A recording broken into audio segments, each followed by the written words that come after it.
For today's video, I interviewed both Marty and Hugo. I asked some pretty heavy questions, and to my surprise, the information, lore and insight they gave was pretty goddamn good. Stuff like, did the Doomslayer defeat the Titans from hell using the Sentinel mechs, or did he did it with his bare hands? Just how powerful is the Slayer within the universe of Doom? What are the enemies that have yet to be rebuilt? And much more. But before I begin, I want to give a huge thank you to my friends at Bethesda and id Software for giving me this opportunity. Bethesda flew me out to Boston to be part of this event, and this will be a memory that I will never forget. I met quite a lot of subscribers, I made some new friends, and overall I had an amazing experience. I also got to play Doom Eternal, and let me tell you, you are not prepared for it. It's gonna be so good. If you enjoy the videos I produce, then please consider subscribing, as it is my goal to reach 100k subscribers before Doom Eternal comes out. Let's get this video to 5,000 likes, and thank you all so much for the support.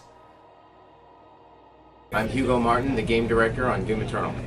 And I'm Marty Stratton, the executive producer. Okay, so I am Midnight, yeah. Okay, I'm gonna do some questions. There are gonna be some heavy-duty questions, so be prepared for that. So my first question is for the game is, up to this point of everything you have revealed, how many enemies have not been revealed yet? Like demons or something like that? I don't know. Hard. Yeah, I don't know that we haven't talked about any of them. I mean, I would say that the I mean, can I say what they are? Or? Yeah, I guess so. It's. I mean, we're going to spoil everybody. Pay attention. Yeah, reveal the story. Maker drones. You haven't seen those yet in action. So those are they're not really fodder. They're pretty hard. So they're like a medium heavy unit, and they're very cool. They require a skill shot. You have to pop their heads, and then you get a ton of resources if you shoot their heads. Otherwise, if you try to kill them by shooting their bodies, they take a really long time to die. And they just shoot projectiles at you relentlessly. So they're very tough, and they're in one of the last levels of the game, the last level of the game. It's going to give you, well, second to last level. Yeah. It's going to give you quite a bit to master. So another notch on your belt, something else to figure out. What kind of projectiles do they shoot? Like lasers? Yeah. Okay. Maker energy lasers. Yes. Maker energy lasers. That's pretty cool. Okay, my next question is about both Hell and the Makers. Is there something above both Hell and the Makers in terms of power?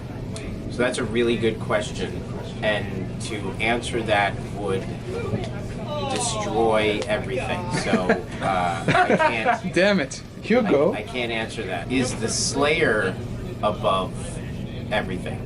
Is the question, and then who is above him? And stuff and things, and pay attention and keep playing, and we'll keep making things. Yes. Okay. If we answer all of it, like, I mean, I am there's forcing. gotta be a place to go. I am forcing you to answer me. So, how will the game scale in difficulty? What different things will be done to ensure the game continues to add more and more challenge, even in the closing chapters? I mean, we're constantly introducing enemies. I think the fights in the later levels are some of the most thrilling combat encounters we have. I mean, we're throwing tons of enemies at you, as you know, as we've used the belt analogies, probably ad nauseum at this point. Yeah. But they're really effective. I mean, you do get to the point where you feel like a black belt, and you just want more enemies to get thrown at you. So you know, the Tyrant is a pretty late game enemy. You don't see the Archvile until pretty late in the game.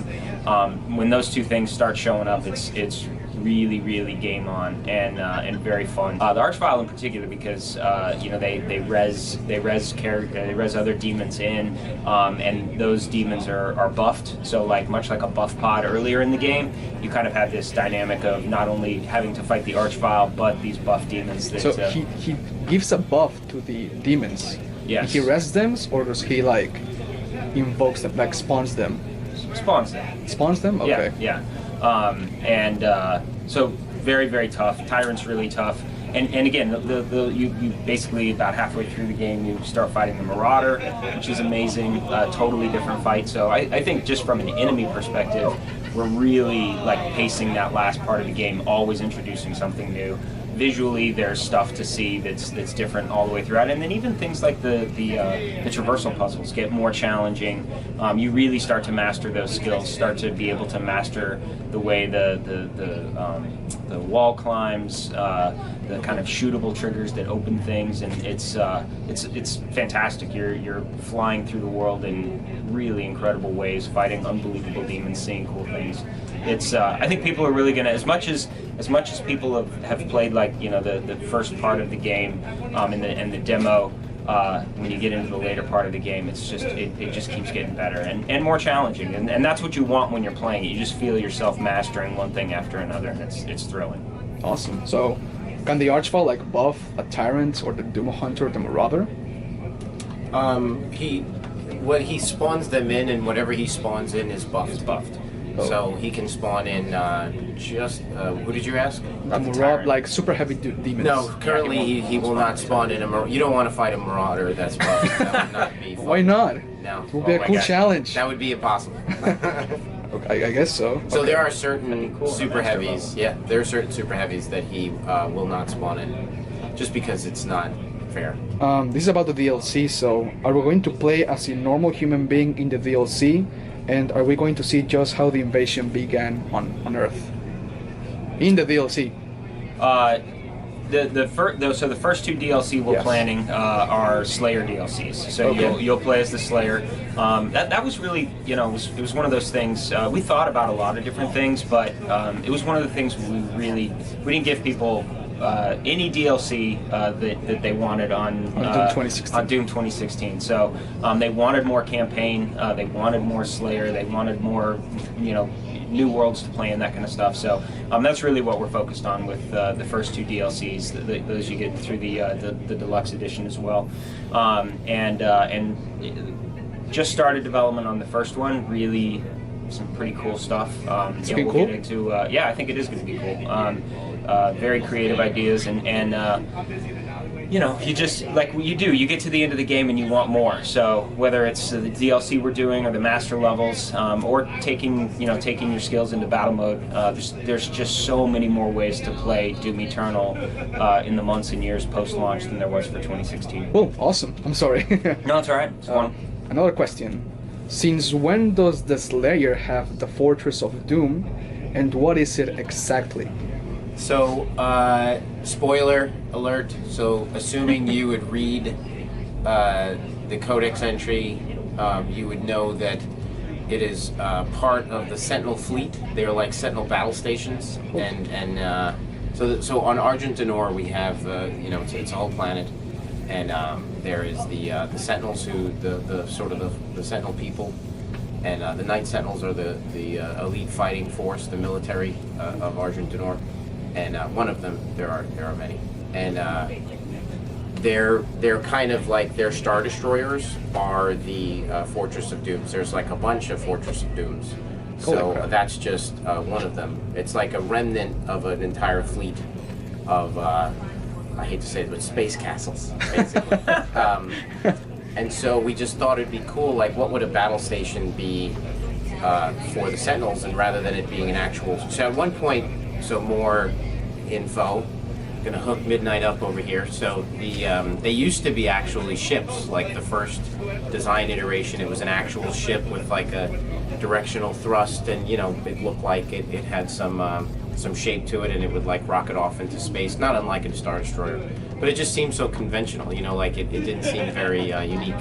So it seemed more cool that they would actually have for their battle stations like actual floating fortresses. So they're all different shapes and sizes, and this is one of what used to be like a fleet. So King Novik would have his own, and his would be massive, and this was one of them that the Slayer may or may not have used at one point in battle. So we don't even really determine if the mech that is inside the Fortress of Doom was necessarily his, because one thing I want to clarify for the fans, like. He does, yeah, they're called Atlans. The mechs in the world are called Atlans, which is just fucking awesome. We don't really specify whether that was his or not, or whether the Slayer ever actually even used or needed. He certainly never. He does not need a mech. I just want to clarify that. Like when he took down the Titans, He did it with his bare hands, with his weapons, like, you know, as the Slayer Testaments from 2016 say. So to see the mechs in the world is not to imply that he actually used the mech to take them down. He took and that will actually be discussed in Doom Eternal as well if you pay attention to the codex. Everybody should read the codex entries, and each one comes with an illustration that you will piece together. Some of the stuff that got leaked, not leaked, but was exposed during some of the previews, I would say there's about a 8% change from the shipping version, just micro changes, very subtle stuff. So reread it because you'll notice that there's a little bit of a difference. But it's actually cool nerd lore because you actually have now the old version, but whatever. So yeah, they're, long story short, they are the battle stations of the Sentinel fleet. But are the codexes from Eternal like the same from Doom 2016, where you have like 3 types, like the intro and then the Black Bible and stuff like that? No, There's it's only just one. Only one. Okay. It's really cool. We cut the fat out. If you're a fan of Midnight, you will love the codex. It's incredible. It's really good. Really, really Amazing. So I hope you guys like it because it was extremely difficult to make. We're all exhausted.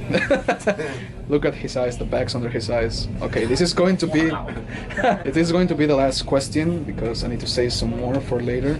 What's the difference between the Doomslayer's Praetor suit and the one from the Betrayer and the Night Sentinels? So they're all of the same design, similar, and his is a modern version. I'm spoiling major stuff, so don't listen if you don't want to hear this. So I'll get the timestamp to skip it from the video. The signature circle on the left breast that they all have, and the asymmetrical design of the armor, and in particular, see, no one's gonna know this, so this is really good. The sash on the right shoulder is kind of like what do you call it with military people with the insignia or the when you have like the rank? Rank. Yeah.